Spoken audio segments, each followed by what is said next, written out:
Welcome to our channel. Today we how to build a loyalty program with Smile.io detailed guide step by step clearly. Begin by logging into your Smile.io account. Navigate to the dashboard.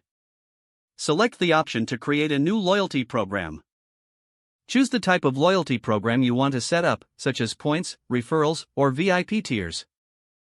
Enter a name for your loyalty program that reflects your brand.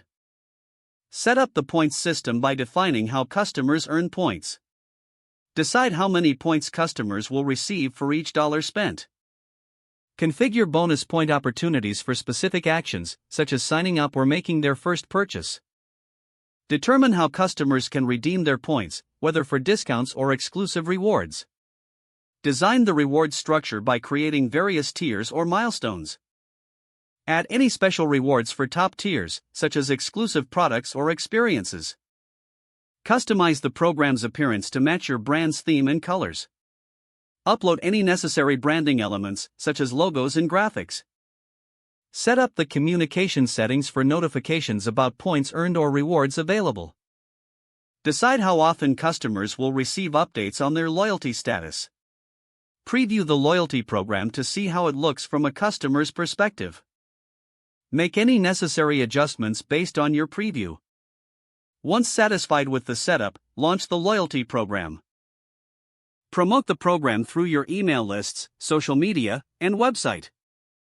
Monitor the program's performance through Smile.io's analytics tools. Adjust the program features based on customer feedback and engagement metrics.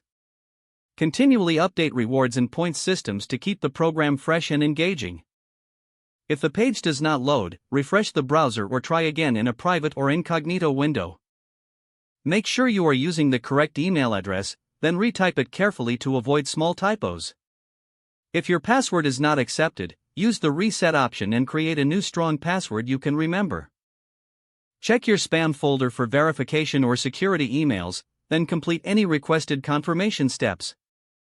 Enable two-factor authentication if available to improve account security and reduce unauthorized access risk. After signing in, review your profile details so your contact information and settings are accurate and current. Don't forget to like this video and subscribe to our channel for more step-by-step tech guides.